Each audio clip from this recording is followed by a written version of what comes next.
자, 자, 힘드시죠? 그래요.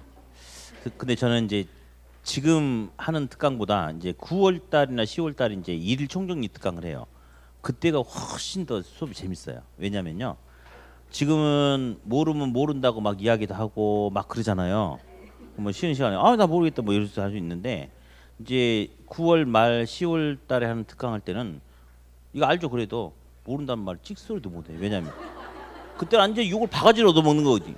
지금 내일 모레 시험 보는데 지금까지 이거 모르냐 그러면 완전 박살나기 때문에 그때는 있잖아요. 몰라도 알죠 그러면 네 하고 왜 남들이 다 한다 하니까 자기도 다 한다고 하는 거야. 그러니까 수업이 너무 재밌어. 그냥 이거 조심하세요. 이거 틀리면 안 돼 하고 막 넘어가니까 좋은데 지금은 좀 여러분들 분위기도 맞춰주고 걱정하지 마라 하고 막 달래고 막 하니까 수업이 좀 힘드네. 근데 이제 아마 빨리 그때 왔으면 좋겠네. 자 이제 33번 하기 전에 자 우리 투자 채택 기준이 있어요. 투자 채택 기준이 수년가는 0 이상의 값이면 투자를 하는 거고 수익성 지수는 분수니까 1 이상의 값이면 투자하고 제일 잘 나오는 게 3번 내부 기대 수익률이 요구 수익률 이상의 값이면 투자하고 4번은 그냥 참고고 1번, 2번, 3번은 할인율을 고려한 거고요.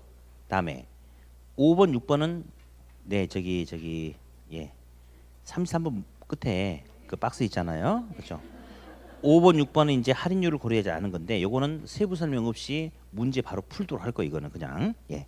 일단 33번에 틀린 거 물어봤는데 1번이 부채 감당률이 좀 이따 또 나와요. 뒤쪽 금융에서. 그러니까 잠깐만 살짝 보고 하는데 부채 감당률이란 것은 소득으로 벌어서 부채를 감당할 수 있는 능력의 비율인데 과거 우리는 부순 이런 말을 해본 적이 있어요. 그렇죠?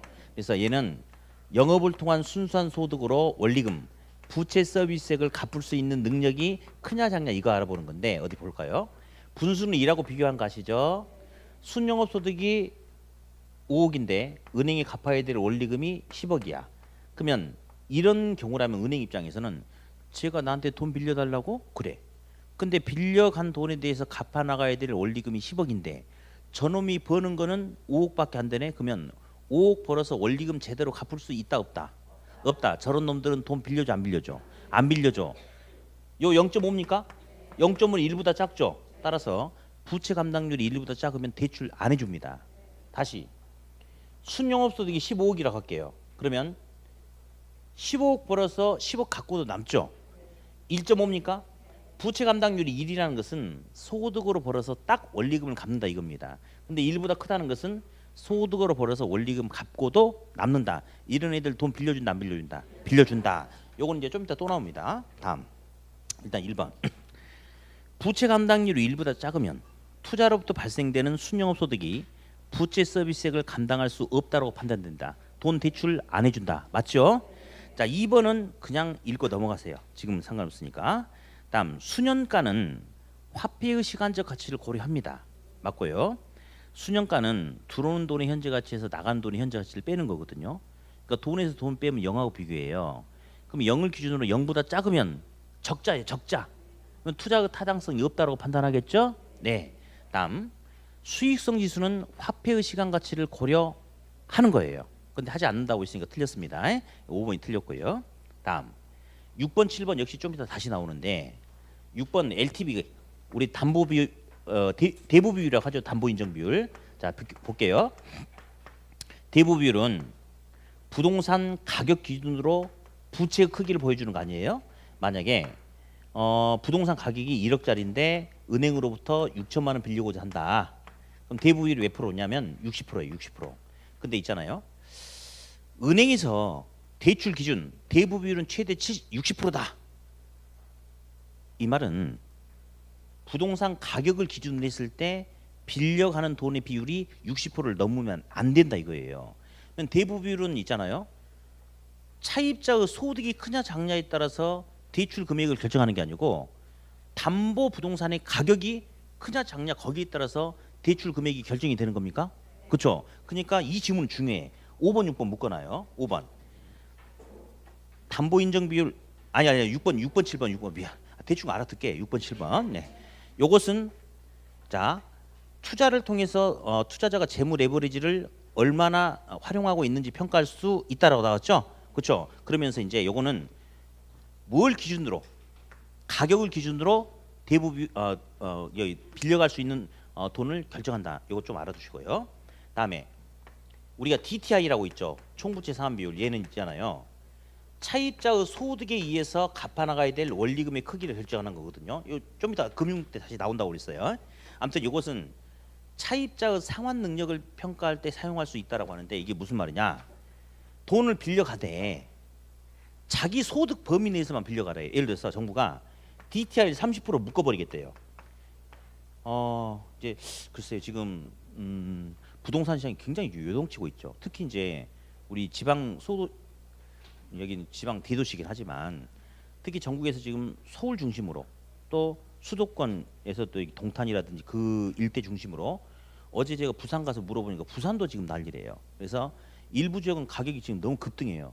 특히 이제 목동이라든지 강남 상구라든지 이런 데 같은 경우는 지금 한 달 사이 거의 1억 가까이 지금 이렇게 올라버렸거든요. 부산도 지금 많이 올랐대요. 저도 이제 이 강주로 이사 가지고 잃은 게 너무 많아요. 오면서 집을 팔았는데 막 보면 막 쓰러져 버려. 가지고 절대 제가 이 엄마한테 그 이야기 안. 제가 우겨가지고 이제 이사 내려오자 해가지고 내려왔는데 집도 이제 팔지 말려고 그랬는데 그냥 뭐 나도 뭐 하냐 해서 팔자고 그래가지고 걸리면 완전 쫓겨나게 생기는 상황. 잘못된 선택이었는데 아무튼 그래요. 그래서 지금 그래가지고 아마 올해 이렇게 규제를 좀 할 것도 저 분위기는 규제한다고도 하니까 그럼 규제할 때 이제 DTI를 원래는 폐지를 시킨다 어쩐다 이런 말이 있었는데 폐지가 안 될 것 같죠 당분간은. 예, 지금 너무 급등해가지고. 그러니까 사실 여러 가지 분석이 있는데 대선 이후 나라가 혼란스러울 거라고 이렇게 판단을 좀 많이 했거든요. 근데 너무 잘하고 있어 버리잖아요. 그래서 안정적이니까 확 이렇게 지금 너무 뛰어버리고 있어요. 그래서 아무튼 이렇게 규제를 하는데 이게 뭐냐? 옛날에 이게 없었거든 사실은. 근데 이게 뭐냐면 돈을 빌려서 갚는 건 자기 자유나 자기 소득으로 갚을 능력도 안 되는데 돈을 무리하게 많이 빌려버리니까 나중에 잘못되면 이 큰일 난다 이거죠. 그래서 돈을 빌려서 갚는데 연간 소득이 1,000만 원인 사람은 돈 빌려서 갚아도 갚는 부채에 대해서 연간 갚아야 될 원리금이 30% 300만 원을 초과하지 않게끔 묶어놓겠다 이거지. 그러니까 네가 네 소득으로 갚을 수 있을 범위 내에서 적당하게 해라 이거죠. 그걸로 규제하는 게 바로 DTI입니다. DTI. 그래서 좀 이따 다시 또 나옵니다. 예, 됐고 답은 일단 5번이고요. 자, 이제 34번 있는데 이런 것도 지금 이제 지금 좀 아직은 좀 이해가 좀 안 가시더라도 좀 그냥 읽고 넘어가야 될 편들이 좀 있어요. 그러면 이제 이것 좀 볼게요. 우리 어림셈법이란 거 잠깐만 하나 하고 그 문제 2개 풀어볼 텐데요. 자, 일단 할인연금 수지 분석법이란 것은 현금의 수익과 지출을 계산할 때 할인한 거예요. 할인한 거. 그러니까 할인율을 적용하는 건데 어림셈법은 셈 계산할 때 어림 잡아서 하기 때문에 할인한다 안 한다? 할인하지 않는다. 할인하지 않는다라고 하는데 잠깐 이제 수업과 무관한데 제 이제 그 후배가 하나 있는데 그놈이 이제 롯데건설에서 근무하고 있는데 재테크를 되게 잘해요. 말 들어보면. 근데 나는 걔 말 딱 들으면 네 말이 맞다 생각이 드는 게 지금 이제 이렇게 수도권 지역에 뭐 일부 지역들 보면요. 아파트가 10억짜리면 전세가 거의 8억 5천 하는 데가 되게 많아요. 많아. 그래가지고 우리가 하면 야 10억짜리 어떻게 사? 내 능력도 없는데 막 이런 생각 하잖아요. 근데 걔는 그렇게 생각 안 하는 거야. 10억 투자하는 게 아니고 2억 투자한다 이거지. 그러니까 나도 이 강의를 그만둬야 돼. 맨날 지렛대과 강의하면서 나는 못해. 나도 그 생각을 실제로 안 해봤는데 걔만 들어보니까 형님 그게 아니래. 2억 가지고 투자하면 된대. 그리고 나머지는 전세 끼고 들어가니까. 근데 그게 딱 보면 그 학생 막 저기는 막 여기저기 중개업자들하고 친한 사람들을 많이 알아놨대. 그래서 전화해가지고 조금이라도 분이 안 좋아서 떨어지면 바로 사버린대요. 그러면 그런 데는 올라도 확 오르고 떨어져도 확 떨어지잖아요. 그러면 떨어지면 막 10억짜리가 8억 8천 8억 5천까지 떨어져 버려. 근데 전세가는 거의 안 떨어진대요. 오르면 올랐지. 근데 그래가지고 그때 딱 사. 좀 있어가지고 약간만 호재가 있으면 금방 10억 또 넘어가 버려요. 그러면 다운겨서 좀 쓰고 팔고 차익 넘기고 근데 걔가 계속 그런 식으로 재테크를 하더라고. 말 들어보니까 그게 맞는 것 같아. 그래서 나한테 걔가 그런 거야. 형님은 시골에 있으니까 그런데. 내가 그래. 야, 나 여기 온 지 얼마 안 됐어. 근데 걔 말 들어보니까 역시 나중에 짐 싸서 다시 올라가서 재테크를 하는 게 좋을 것 같아. 아무튼 그래요. 그러니까 일단은 여러분들 합격하고 나서 그 시장의 흐름을 분석을 좀 그러니까 잘 보면 이렇게 돈을 잘 굴리고 이런 것들이 되게 좀 많이 있을 수 있어요. 그러니까 근데 이제 중요한 건 일단 자격증 따고 이야기했어요. 따고. 자, 아무튼 봅시다.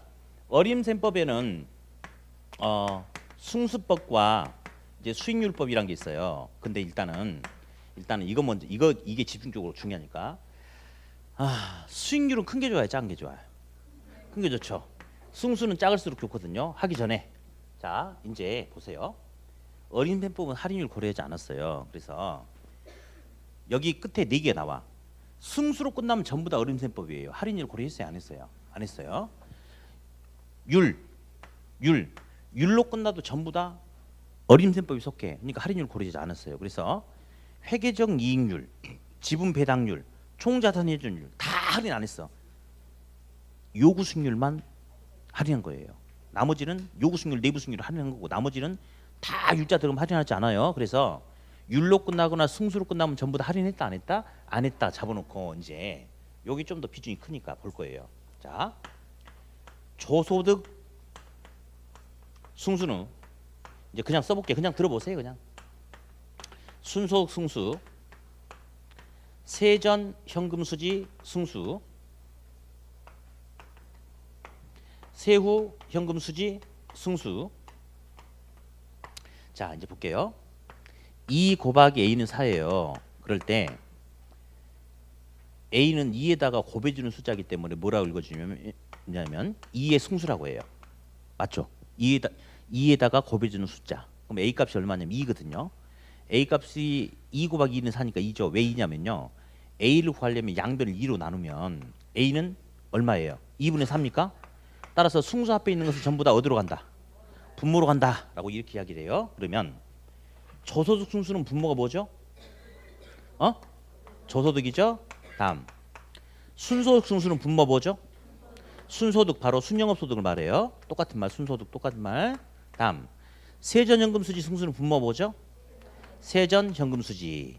세후현금수지 승수는 분모가 뭐? 세후현금수지. 그래서 일단은 무슨 승수 나오면 분모가 뭔지는 금방 알아둘 수 있죠. 승수 앞에 있는 용어가 바로 이제 이렇게 분모로 들어가는 거니까. 다음 우리 이것 좀 볼게요.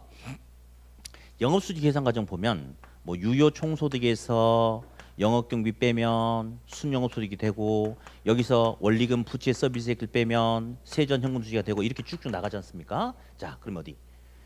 투자자가 이 부동산을 투자를 하는데 총 투자액이 예를 들어서 10억이다. 그러면 여기서 이만큼의 총 수익을 볼 수 있다라고 가정하자. 근데 있잖아요. 총 투자액이 10억인데 이 중에 자기 지분이 4억이 들어갔고 은행에서 대출을 6억 끼고 한 거야. 그러면 남한테 돈을 빌렸기 때문에 전체 총 수익이 다 자기가 아니잖아요. 빌린 돈에 대해서는 이자로 갚아줘야 되고 투자자가 진짜 가져갈 수 있는 것은 이 지분에 대해서 요만큼만 가져갈 수 있는 거 아니에요? 자, 그러면 다시 볼게요. 투자자가 투자를 하는데 이런 경우라면 총 투자액에 대한 분석을 하고 싶겠어요? 실질적인 지분 투자액에 대한 분석을 하고 싶겠어요? 지분 투자액에 대한 실질적인 분석을 하고 싶지 않겠습니까? 자, 근데 이제 잘 보세요. 순영업소득까지는 아직 남의 돈을 쓸지 안 쓸지 알아 몰라? 몰라요. 몰라. 그러니까 순영업소득에서 원리금 부채 서비스액을 빼면 세전이 되거든요. 그러니까 순영업소득까지는 아직 남의 돈을 쓸지 안 쓸지 모르기 때문에 지분 투자액에 대한 실질적인 분석이 돼야 안 돼. 안 돼. 그러니까 요 두 놈은 있잖아요. 총 투자액에 대한 분석만 할 수 있는 거예요. 그러니까 둘 다 분자가 뭐냐면 총 투자액이다라고 이렇게 이야기하거든요. 총 투자액. 다음 요 두 놈은 바로 위에 남의 돈을 쓰겠다 안 쓰겠다 보여 안 보여? 보이죠? 그러니까 실질적으로 투자자 관심 있는 지분 투자액에 대한 분석을 할 수 있어서 분자가 둘 다 지분 투자액이 이렇게 들어갑니다. 자, 오늘 듣고 잊어버려도 괜찮아요. 근데 나중에 꼬장꼬장한 기출지문이 있어요. 오늘 안 넣었어요. 근데 어떤 장난을 치냐면요. 세전 현금 수지는 세전 현금 수지 분의 총 투자액이다 막 이런 게 나와. 근데 순간 잘못 보면 헷갈려 버려요. 그래서 지금 오늘 듣고 오늘 잊어버려 괜찮아. 아직도 우리한테는 시험 보려면 시간이 많이 남았어. 그러니까 다음에 또 잡아줄 테니까 오늘 한 번만 딱 이 순간만 순영업소득까지는 아직 남의 돈 쓸지 안 쓸지 알아 몰라. 그러니까 지분 투자액에 대한 분석이 나와 안 나와? 안 나와. 따라서 저소득이라든지 순소득 가지고 순영업소득 가지고 뭔가를 이야기를 하는데 지분을 갖다 붙이면 돼 안 돼? 안 되는 거예요. 근데 지금은 좀 소화하기 힘들 것 같아서 제가 빼버렸는데 나중에 다 나오거든요. 그런 게 다시 세전 세후 현금 수지는 남의 돈을 쓸지 안 쓸지 알죠. 그러니까 지분에 대한 분석을 하는 거죠. 요 두 놈을 갖다가 총 투자에 갖다 붙이면 돼 안 돼? 안 되는 거예요. 그래서 우리가 몇 번 더 이렇게 이론 강의 듣고 나서 그 놈을 딱 잡아내면 어떻게 꼬아내도 안 헷갈릴 수 있겠죠. 네, 그 나중에 이제 그런 과정까지 갈 겁니다. 그러니까 지금은 딱 오늘 이 순간만 이해하고 넘어가면 되겠고, 다음 시험에는 얘가 중요한데 더 이상 이야기 안 하겠고 또 우리 학생들 좀 힘들게 하는 지문도 하나 두 개가 나온 적이 있었는데 이것도 한번 볼게요. 논리적으로. 어디 보자. 3분의 6은 2예요? 2분의 6은 3이에요? 왜 2에서 3으로 커졌대? 네가 써놓고 그래 그러지 말고. 둘 다 분자는 똑같은데 분모가 작아지면 결과치는 커지는구나. 그럼 볼래요? 요 두 놈은 둘 다 분자가 똑같죠? 둘 중에 누가 더 커야 돼? 순소득 승수, 저소득 승수 누가 더 커야 되겠어? 그렇지. 잠깐만. 계산은 저소득이 10원인데 영업경비 2원 빼면 순영업소득 8원이고 이런 식으로 간단 말이에요. 그러니까 이 덩어리 큰 덩어리에서 하나씩 뺄 때마다 점점 작아지는 거야. 이렇게 밑으로 내려가면 작아지는 거야. 이렇게. 그러면 두 놈씩 비교하면 요령이에요. 이것도 오늘만 이해하자고. 지금 둘 다 분자는 똑같거든. 분모는 밑으로 내려갈수록 계속 차감시키니까 밑에 놈이 분모가 작아. 그러면 누가 값이 더 크겠어? 요거. 그죠? 요것도 이게 지금 되게 어려운 지문이에요. 아무튼 요것도 둘이 분자 똑같죠? 근데 밑으로 내려갈수록 계속 이 값이 작아지잖아. 둘 중에 누가 분모가 작아? 누가 더 크겠어? 요거. 그래서 나중에 이제 이런 것들은 우리 본 수업 한 번 더 듣고 나서 한번 해야지 이해가 되는데 우리가 사실 이거 다음 주에 할 거거든요. 근데 지금 앞서 가고 있죠. 그런데 되게 조심스러운 거야 지금. 그래서 오늘만 기억하고 잊어버리자 이거예요. 그럼 다음에 계속 반복하니까. 아무튼 이런 논리들 있다는 것만 알고 계시면 돼요. 네. 자 그러면 34번 풀어보자. 부동산 투자 분석 기법에 관한 설명으로 틀린 것은 1번.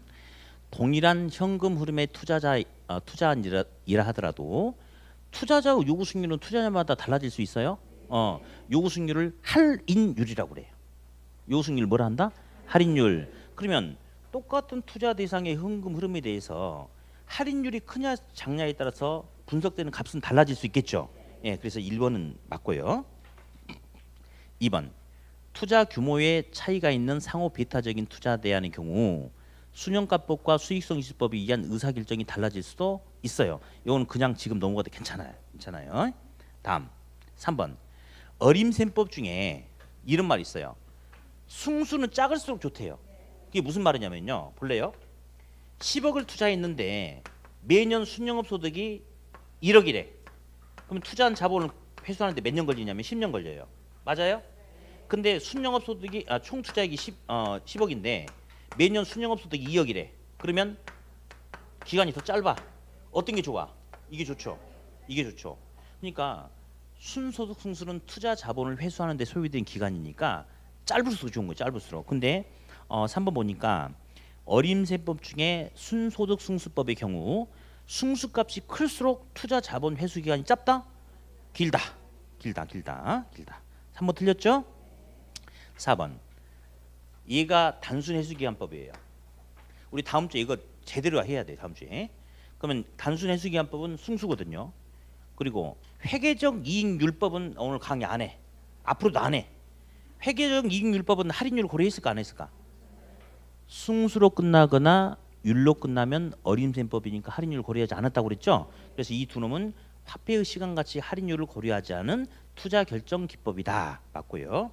5번은 엄청 중요한데 별표 치지 마. 혹시 기억나는지 모르겠네. 뭐 때문에 그런지는 모르고 무조건 수년가가 좋다고 찍으면 무조건 답이에요. 설명하려면 엄청 많아요. 내부 승률법보다 수년제 가치법이 더 좋다. 무조건 맞다고 찍으면 돼. 그래서 누가 더 좋다? 무조건 수년가법이 좋다. 다른 방법으로는 안 되지만 수년가법으로는 가능하다. 무조건 수년가법이 좋다라고 찍으면 답이 됩니다. 가만 놔두고 6번은요 시험에 어쩌다가 단순한 기입니다. 재투자율이 뭔지 제가 이제 설명하면 안 돼요. 재투자율의 가정이 있어서 요구 승률을 사용하는 수년제 가치법이 내부 승률법보다 더 합리적이다. 맞아요? 그리고 아까 그랬죠. 수년가법이 무조건 좋다고. 이유는 묻지 말라고. 서로 다른 투자 대안의 경우 수년가법과 내부 승률법에 의한 투자 우선순위 결과가 달라질 수도 있거든요. 무조건 누구에 의해서 가라. 수년가법에 의해서 가라. 수년가법이 좋다. 그냥 찍으면 됩니다. 찍으면. 그래서 누가 그냥 좋다고 찍으면 된다. 수년가법 됐어요. 7번은 한 번 나왔는데요. 이거는 그냥 놔두세요. 회수기간법은요. 그냥 흘려들어. 오로지 온통 어떤 데 신경이 곤두서 있냐면 투자한 자본을 회수하는데 몇 년 걸리냐. 거기에만 관심이 있어요. 근데 있잖아요. 몇 년 걸린대요? 자, 10억 버는데 매년 순영업소 2억이면 투자한 돈을 회수하는데 몇 년 걸린대? 5년이죠. 근데 사실은 부동산을 처분하지 않고 가지고 있으면 6년 차도 7년 차도 8년 차도 계속 돈이 들어올 텐데 얘는 오로지 관심사가 투자 자본을 회수하는데 몇 년 걸리냐. 거기에만 관심이 있기 때문에 자본 회수 기간 이후에 현금 흐름에는 그건 고려하지 못하고 관심이 없다. 이런 표현이 딱 한 번 나온 적이 있어요. 됐습니다. 괜찮아요. 자, 이제 넘기시고 이제 35번 갑니다. 자, 35번 할인 현금 수지 분석법. 잠깐 스톱. 할인 동그라미 쳐봐요. 할인.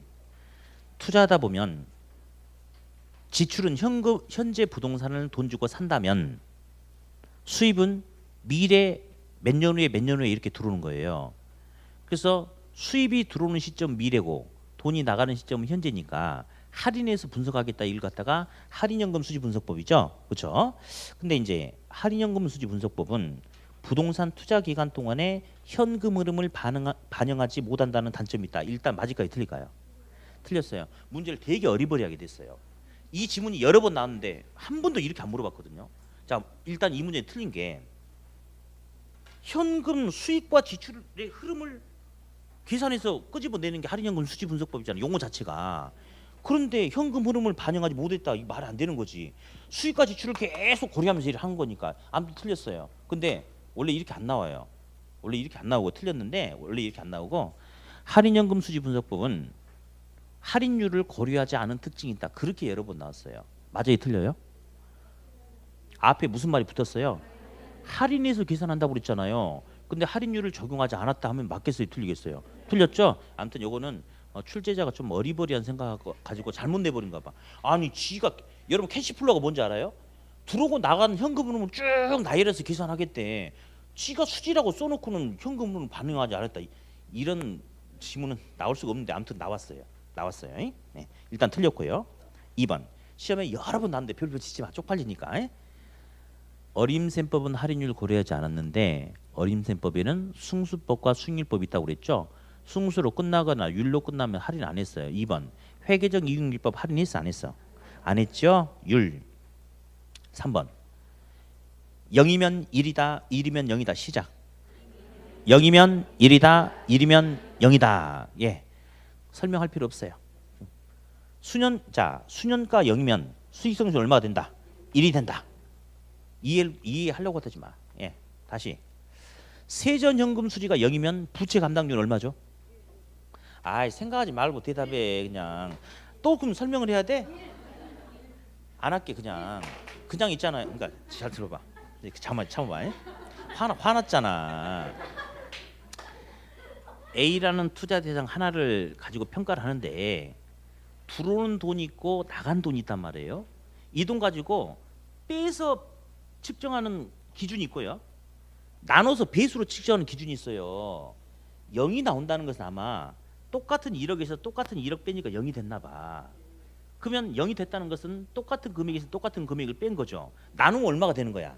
1이 되는 거야. 그 논리를 이해하지도 말고 그냥 뭐가 0 나오면 1이 답이고 1이면 0이 답인 거예요. 그냥 찍어 그냥 그렇게. 자, 부채 감당률 1이면 세전 현금 수지 얼마다? 그래 잘하고 있네. 그렇게 하면 돼. 수익성 지수 1이면 수년가는 그래 생각하지 말고 그렇게 찍으면 답이 돼요. 예, 됐고 다음 4번 민감도 분석. 자, 이거는 이렇게 나오면 오답이 안 나와요. 투자안의 경제성 분석에서 민감도 분석을 통해서 투입 요소 변화가 그 투자안의 수년제 가치에 미치는 영향을 분석할 수 있다. 별로 의미가 없어요. 됐고 5번 투자 금액이 동일하고 수년제 가치가 모두 0보다 큰 두 개의 투자 대안을 비교 선택할 경우 부의 극대화 원칙에 따르면 수년제 가치가 큰 투자 대안을 채택한다. 자, 몰라도 답을 찍어야 돼. 맞아 틀려? 무조건 수년가법을 이해한다. 무조건 수년가법이 좋다. 그냥 그렇게 찍으면 돼요. 맞아요. 네. 6번 동일한 투자 대안의 경우 순소득 승수 밑줄 그어봐. 조는 총이다 기억나시죠? 총소득 승수는 조소득 승수야. 둘 중에 누가 밑에 있는 거예요? 순영업소득이 밑에 있는 거죠? 누가 더 커? 순소득 승수가 크다. 아까 제가 설명했죠? 다음. 그럼 다음 7번 동일한 투자 대안의 경우 일반적으로 세후 현금 수지 승수가 세전 현금 수지 승수보다 크다. 맞아 틀려? 칠판 다시 봐주세요. 맞죠? 아까 제가 설명했잖아요. 그러니까 둘 다 분자는 요 두 놈이 분자가 똑같아. 분자가 똑같아. 그럼 분모가 적은 놈이 밑에 있는 놈이 더 적거든. 왜? 계속 까나가면서 내려가니까. 그래서 예, 요 두 놈 비교하면 얘가 분모가 더 적어. 그러니까 얘가 더 커. 요 두 놈 비교하면 분자는 똑같은데 세전보다 세후가 더 적어. 그러니까 얘가 더 크다. 그렇게 하면 돼요. 근데 6번, 7번은 되게 좀 헷갈리는 지문인데 아무튼 오늘 이 순간만 잠깐 들어놓으면 나중에 다시 한번 정리하면 돼요. 네. 다음 36번 부동산 금융이 있는데 요즘 부동산 금융이 되게 얄밉게 문제가 나와요. 왜냐하면 어느 한 파트에 대해서만 내는 게 아니고 36번 부동산 금융에 관한 설명으로 틀린 것은 해가지고 이것저것 다 내버려요. 그럼 일단은 여기서는 쭉 읽으면서 답을 찍고 좀 이따 그 부분에 걸치면 제가 설명을 좀 자세하게 하면서 가봅시다. 먼저 부동산 금융에 관한 주택금융에 관한 설명 틀린 거 1번. 주택금융은 주택 자금 조성, 자가주택 공급 확대, 주거 안정 등의 기능이 있다. 아무 의미가 없어요. 2번 주택 소비금융은 주택을 구입하려고 하는 사람이 주택을 담보로 제공하고 자금을 빌리려고 하는 제공받는 형태의 금융을 의미한다. 맞죠? 3번이 별표 쳐놓으세요. 답은 아니에요. 예, 3번이 중요한데 LTV는 아까 해봤죠. 부동산의 자산 가치, 부동산의 시장 가격 자산 가치를 기준으로 대출 금융가 결정이 되는 거죠. 그렇죠? DTI는요. 담보 부동산이 얼마짜리냐 안 물어봐. 차입자 소득이 얼마냐에 따라서 대출 가능한 규모가 결정이 되는 거죠. 중요한 지문입니다. 그러니까 3번은 답이 아니고 중요한 지문이죠. 맞죠? 네. 4번 2차 저당 대출 시장은 유동화 저당 대출을 원하는 수요자와 저당 대출을 제공하는 금융기관으로 형성되는 시장으로 주택 담보 대출 여기 아니요. 주택 담보 대출은 그냥 1차 저당 시장에서 나타나는 거죠. 예, 그러니까 여기는 틀렸겠네요. 틀렸죠. 4번. 5번. 원리금 균등 분할 상환 방식은 원금 균등 분할 상환 방식에 비해서 대출 직후 원리금 상환액이 더 적다. 맞죠? 근데 이게 이렇게 하면 눈에 잘 안 들어와요. 왜냐하면 좀 이따 뒤에 가보면 이 5번 같이 저당의 상환과 관련된 지문들만 쫙 나오는 게 있거든. 거기에서 걸리면 눈에 잘 들어오는데 갑자기 이렇게 하다 툭 나오면 눈에 안 들어옵니다. 이거 맞는데 좀 이따 설명이 들어갑니다. 별도로. 네. 5번. 다양한 부동산 관련 자산을 기초로 한 자산 유동화 증권 ABS가 발행되고 있다. 이것도 의미 없는 지문. 그런데 혹시 MBS는 주택을 기초로 한 증권이고 ABS는 주택 채권을 제외한 자산을 기초로 만들어진 상품인데 둘 다 지분증권, 부채증권. 부채로부터 비롯되는 이자 수익을 얻기 위한 부채증권이죠. 됐고 일단 놔두고 7번. 리츠는 주식이다. 기억나세요? 부동산 투자회사 리츠 제도가 도입되면서 소액 투자자도 대규모 부동산에 투자할 수 있다. 주식 형태로 투자하니까 맞죠? 8번 부동산 개발 관련 대출 채권이 증권화되면서 개발 사업의 자금 조달 방법도 다양해지고 있다. 맞는데 이런 건 오답 안 나옵니다. 부동산 개발 PFABS라는 게 있어요. 근데 이런 거 오답 안 나오니까 그냥 넘어가요. 다음 2차 주택 저당 시장 제도가 도입되어서 운영되고 있다. 유동화. 이것도 이제 좀 이따 이야기할 거고요. 답은 그냥 4번이 되겠네요. 37번 하기 전에 부동산 금융에서는 매년은 아닌데요. 한 2년 또는 3년에 한 번씩 듣도 보도 못한 전문적인 용어가 나옵니다. 뭐 메자닌 금융 막 이런 게 나와. 막. 부동산 전문가도 잘 모를 거야 아마. 예, 그게 나와. 그러면 그냥 그런 것 하고 넘어가요. 찍으면 돼. 찍으면. 그리고 지문 중에 이상한 게 나오잖아요. 그러면 그 지문을 몰라도 나머지 지문 가지고 우리는 해결하면서 답을 찾을 수 있어요. 그리고 모르겠다. 40개 다 맞힐 수도 없고 다 맞힐 필요도 없잖아요. 그러면 이상한 게 책에 없는 이상한 게 기출문제도 안 나오고 책에도 없는 이상한 게 나오거든. 한 번씩 나오거든요. 전혀 흔들리지 마세요. 어차피 다 맞추려고 한 거 아니었죠? 37번 금융기관의 은행에 부동산 대출 관련 위험을 줄이는 방법으로 옳은 것은 위험을 줄인다. 그러면 대부비를 높이면 돼야 안 돼? 대부비를 높이면 안 되겠죠. 예. DTI를 높이면 돼야 안 돼? 대부비를 낮추고 DTI를 낮춘다는 게 대출 금액을 줄인다 이거죠? 그렇죠. 일단 이건 둘 아니야. 3번 시험에 엄청 잘 나오죠. 은행은 금리 변동이 심할 때 고정금리로 대출하면 돼야 안 돼? 변동금리 대출로 해야지 되겠죠? 그렇죠. 4번 대출 실행 시 부채 감당률이 1 이하가 되는 놈을 빌려준다 투자한다? 우리 부채 감당률 아까 해봤잖아요. 부부순 1보다 적으면 빌려주면 돼 안 돼? 안 돼 안 돼. 5번 금리 변동을 위험을 방어하기 위해서 이자율 수합은 바꾸는 거예요. 고정금리와 변동률 갈아타면서 어쩌고 저쩌고 하는데요 있잖아요. 설명해줘도 잘 모를 거예요. 안 할 거예요. 1번부터 4번까지 틀렸죠? 답은 그냥 5번입니다. 그렇게 해야 돼요. 근데 수합이란 게 우리 그 한일 통화 수합품 막 이런 게 있어요. 근데 이런 게 있는데 이따위 거는 설명해주면 안 돼요. 강의할 때. 왜냐면요. 거의 안 나오거든요. 그리고 뭐 설명해줘도 돌아서면 잊어버리거든요. 그러니까 이런 거는 하면 안 되는 거예요. 아무튼 답은 5번이죠. 왜 5번이야? 네, 4번까지 틀렸으니까 5번이 답입니다. 그렇게 하시는 거예요 원래. 우리 공부는 그렇게 하는 거예요. 네, 그래요. 38번 주택금융제도에 관한 설명으로 틀린 것은 주택도시기금은 어쩌고 저쩌고 참 좋은 말입니다. 이렇게 나올 때는 오답이 안 나오겠지. 2번 한국주택금융공사는 주택저당채권의 평가 및 실사 업무를 어쩌고 저쩌고 뭐 지원한다. 이런 것도 오답 아닙니다. 3번 대한주택보증은 이렇게 한다. 뭐 좋은 말이군요. 냅두세요. 5번 공공주택금융은 몰라도 당연히 몰라도 민간주택금융보다 금리가 싸다고 해야 되지 않을까요?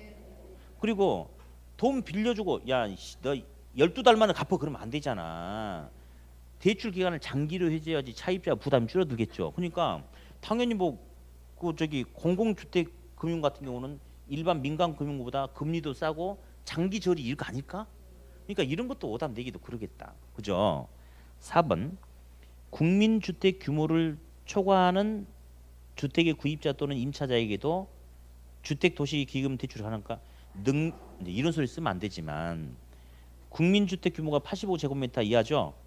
능력 안 되면 더 큰 데 가서 살면 안 되잖아. 그러니까 초과하면 안 되지 않겠어요? 분위기상 맞춰야겠지. 4번이 틀렸죠? 자, 이제부터 39번 있는데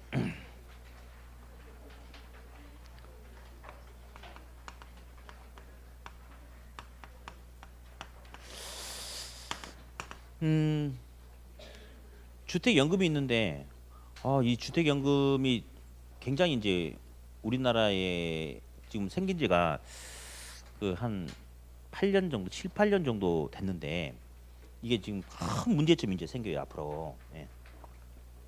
어디 지금 부모님 주택연금 이용하고 계시면 계세요? 없나? 그러면 웬만하면 하게끔 하시는 게 좋아요. 이게 자 9억 이하 주택에 대해서 가능한데 3억짜리 주택이라고 해볼게요. 3억짜리 주택을 은행에 제공하고 담보로 제공하고요. 할아버지하고 할머니가 계시는데 소유자가 누구든지 둘 중에 한 분만 만 60세가 되면 돼요. 할아버지 60세고 할머니는 29세에도 상관없고, 예. 왜? 할머니가 60세인데 39세에도 상관없어요. 예. 우리 프랑스 대통령도 그러잖아요. 왜 웃어? 사랑에는 아무튼 그래요. 아무나 한 사람만 60세 이상이면 돼. 근데 있잖아요. 이렇게 이제 뭐라고? 생각만 해도 좋아? 그래. 여자. 어우.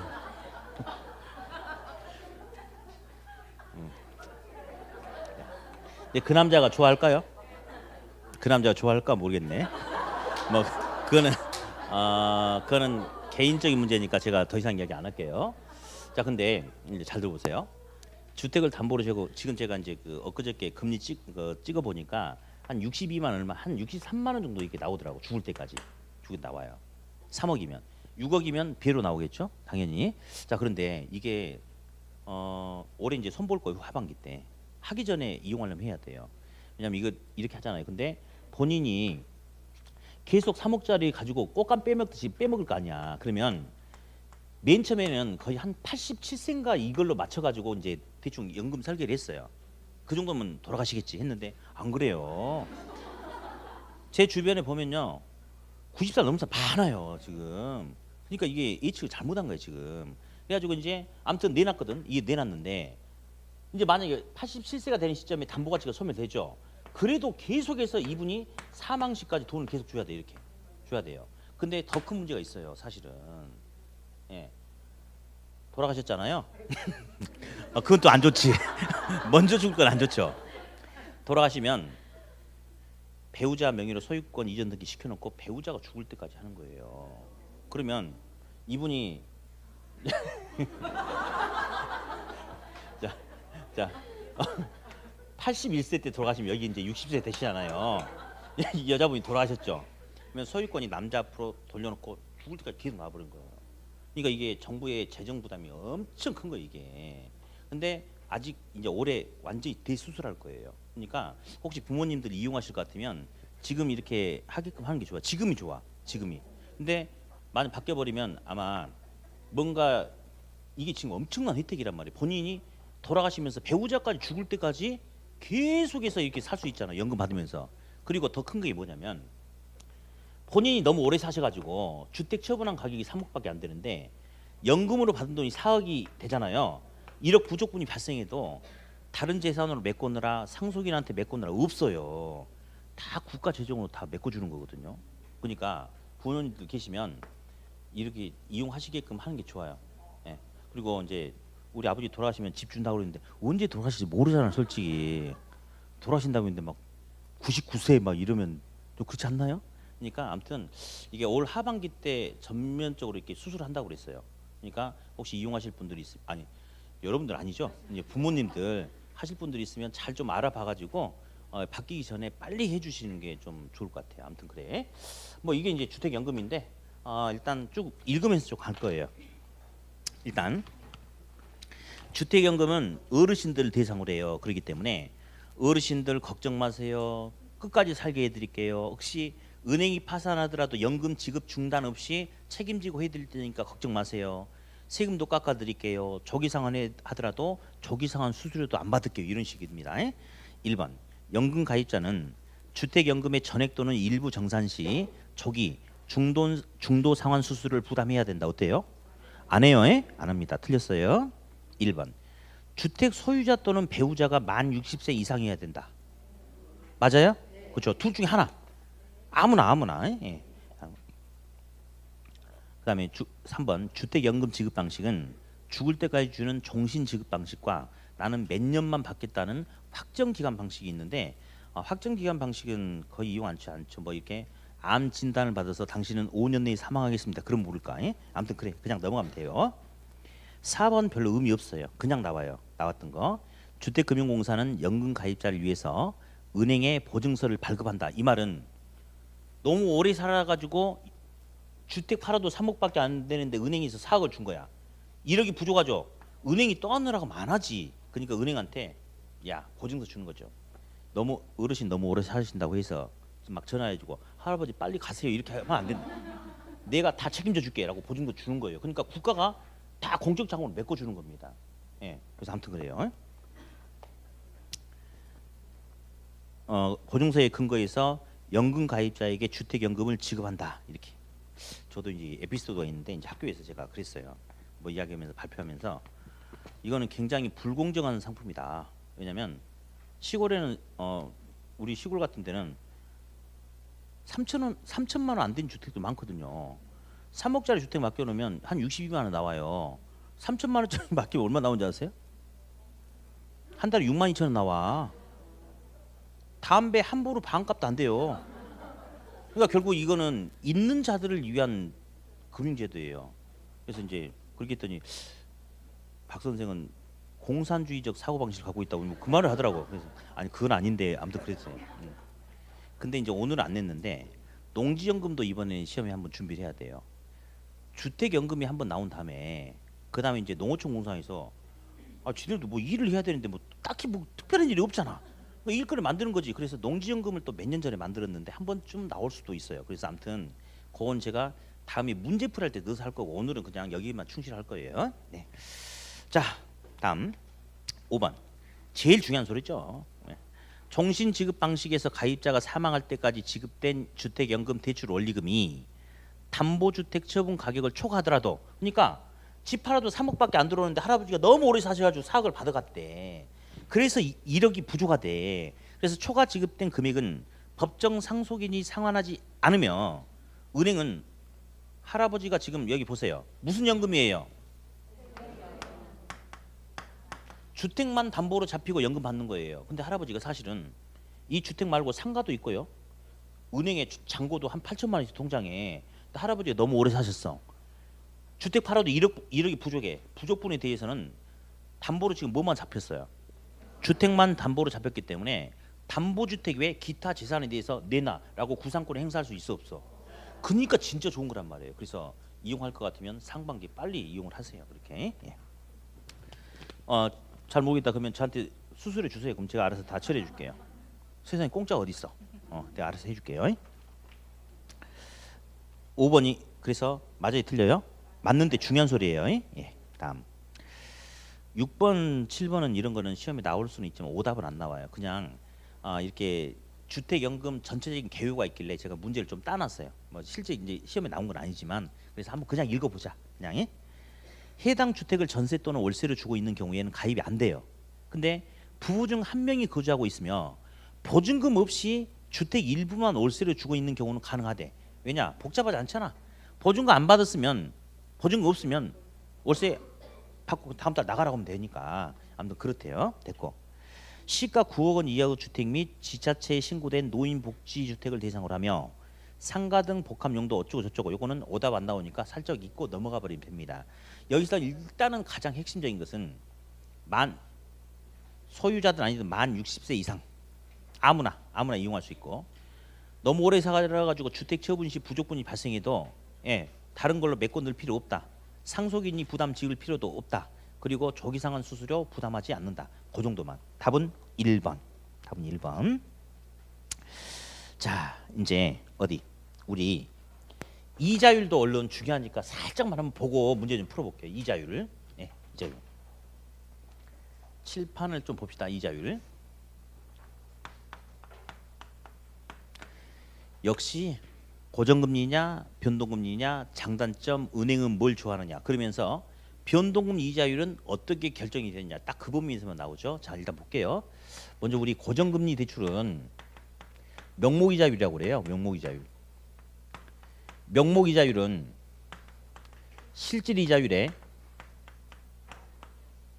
예상 인플레이션율을 반영해요. 은행이 실질적으로 4% 이자 수익률을 원해요. 근데 얘는 고정금리예요. 근데 1년간 인플레이션이 1%만큼 나타나게 돼버린다면 은행이 실제 가져갈 수 있는 수익률은 3밖에 안 되니까 실질 이자율에 예상 인플레를 더해서 명목상 6을 받아야지만이 아니 5를 받아야지만이 나중에 인플레에 의해서 가치가 1% 하락한다 하더라도 원래 실질적으로 가져가고자 했던 4% 이자 수익률을 챙겨갈 수 있는 거죠. 그래서 이제 예상 인플레를 미리 반영을 하는데 나온 김에 이제 그 감정평가사 시험에 나온 기출 문제를 한번 살짝 보여줄 테니까 그냥 한번 맛배기로 찍고 가보자. 다음 중에서 실질 이자율이 가장 높은 것을 고르시오. 이제 이런 게 나오더라고 계산 문제가. 그래서 1번 명목이자율이 6%고 인플레이션율이 2%다. 2번 명목이자율이 9%고 인플레율이 8%다. 3번 명목이자율이 4%고 인플레율이 자 이거 3%를 할게요. 2%를 할게요. 인플레율이 1%다. 자 다음 중 예금 가입자의 실질 이자율이 제일 큰 거는 그렇죠. 너무 쉽지 않나요? 근데 그게 감정평가사 시험에 나오는 거야 그게. 그러니까 결국 있잖아요. 명목상 6 받는데 이만큼 돈의 가치가 떨어져. 그러니까 얘는 실질적으로 4 가져가는 거죠. 명목상 9 받는데 물가가 8이 올라버려. 1만 가져가는 거죠. 4인데 1, 3 가져가죠. 그러니까 제일 큰 건 이거다. 와, 여러분들 감정평가사 시험 봐도 되겠다. 잘하네. 잘하고 있어요. 잘하는 게 아니고 모르면 바보죠. 모르면. 다음. 아무튼 고정금리는 그런 이유 때문에 발생하지 않은 예상 인플레를 미리 반영하는 거예요. 근데 변동금리는 있잖아요. 그냥 실질 이자율만 반영을 한대요. 변동금리는 실질 이자율에 향후 예상되는 예상 인플레를 반영하지 않는데요. 미리 반영 안 해도 돼요. 미리 반영해야 해요. 얘는 왜? 한번 대출 약정 시 금리가 결정되면 중간에 못 바꾸거든. 미리 반영해야 돼요. 얘 미리 반영 안 해도 돼요. 왜? 언제든지 약정에 의해서 금리 변동이 가능하니까. 첫 번째, 따라서 동일한 조건이라면 고정금리는 얘는 둘이 똑같이 있는데 고정금리는 얘가 하나 더 들어가. 얘는 없어. 누가 더 금리가 높아요? 고정금리가 금리가 더 높죠? 그렇죠? 다음. 잔소리하지 맙시다. 은행은 고정금리 좋아해요? 변동금리 좋아해요?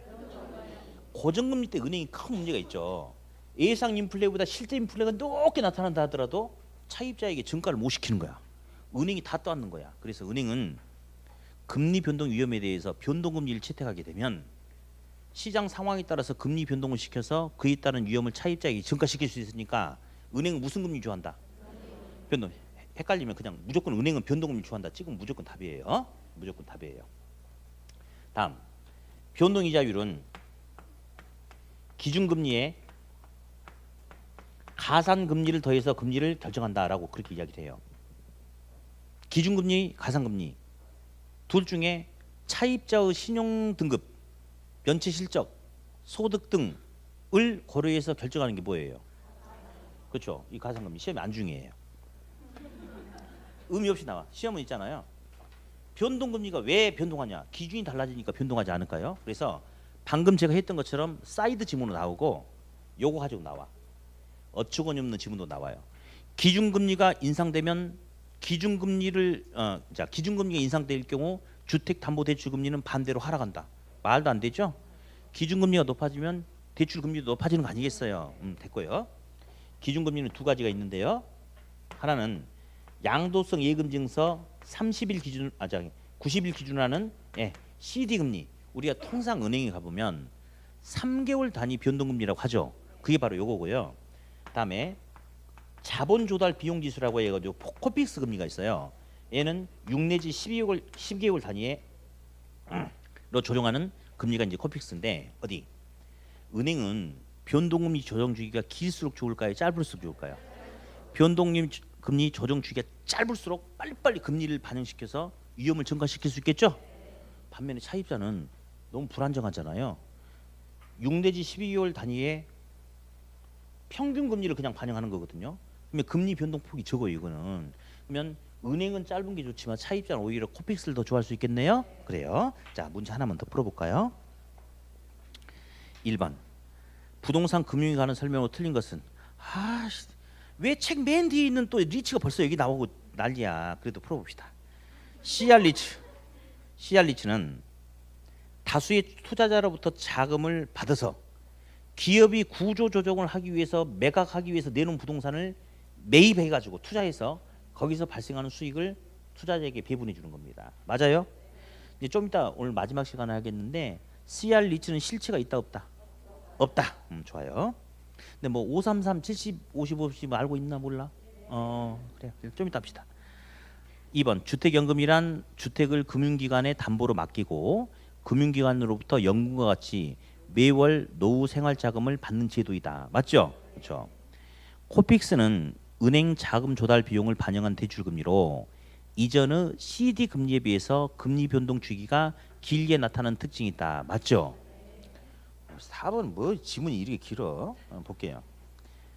주택금융시장은 금융기관이 수취한 예금 등으로 주택담보대출을 제공하는 밑줄 주택자금 공급시장과 투자자로부터 자금을 조달하여 주택자금 대출기관에 공급해주는 밑줄 주택자금 대출시장. 그 뒤쪽은 의미 없고 신용보강이 일어나는 뭐 됐고요. 구분할 수 있다. 이거 많이 틀렸어요. 안 보여. 바뀌었거든. 위아래가 바뀌었어요 지금. 근데 이게 이런 걸 의식하지 않고 보면 안 보입니다. 이 시험장에서. 예. 어디 볼래요? 주택금융시장은 자 첫 번째 보니까 주택금융기관이 수취한 예금 등으로 주택담보대출을 제공한다. 우리 예대 마진 들어봤죠? 예, 대, 마진. 은행이 예금 가입자가 그러니까 이렇게 예금을 받아서 대출을 깔아서 마진을 먹는다. 이게 주택자금 대출하는 거죠. 그러니까 첫 번째 상황은 주택자금 은행에 공급하는 공급시장이 아니고 주택자금 대출시장이에요. 근데 자금 공급시장이라고 나왔죠? 틀린 거예요. 근데 두 번째는 좀 이따 바로 우리 유동하면서 2차 저장시장 이야기할 거거든요. 그래서 투자자로부터 자금을 조달해서 주택자금 대출기관 은행에게 자금을 공급해주는 시장이 주택자금 공급시장이에요. 둘이 바뀌었습니다. 근데 얼핏 보면 이게 눈에 안 들어오는 지문이거든요. 그래서 이제 아무튼 4번이 틀렸죠. 5번 먼저 변동금리 주택담보대출은 이자율 변동 등으로 인한 위험을 차입자에게 전가하는 방식으로 금융기관의 이자율 변동 위험을 줄일 수 있는 장점이 있다. 맞습니까? 그러니까 답은 일단 4번이 틀렸죠. 4번이 틀렸죠. 자 이제 실판에서 제가 지문 하나만 던질 테니까 맞는지 틀린지 맞춰보고 틀린 사람은 계속 그 자리에 앉아 있고 맞힌 사람만 나가시는 거예요. 예. 자 부동산 개발의 위험에는 토지 이용 규제에 따른 규제와 같은 사법적인 측면의 위험과 자 소유권의 거래 등의 공법상의 위험으로 구분할 수 있다. 맞죠? 왜 틀렸어? 그렇죠. 이것도 예전에 시험에 나왔는데 많이 틀렸어요. 이게 대충 보면 맞는 것 같은데 아니에요. 보니까요. 토지 이용 규제 여러분 사법 개인과 개인 사이의 관계에서 토지 이용 규제한다는 게 말이 돼요 그게? 아니지. 이건 공법이죠. 소유권 거래 이런 관계를 국가가 통제하는 거야? 개인끼리 하는 거 아니야? 이건 사법이죠. 그래서 이런 식으로 바뀌는 지문들이 여기만 있는 게 아니고 곳곳에 좀씩 나와요. 그러니까 나중에 문제 풀이하면 그런 것들을 좀 신경 써서 봐야 될 필요가 있어요. 네. 자 그러면 잠깐 휴식했다가 41번 하죠. 네.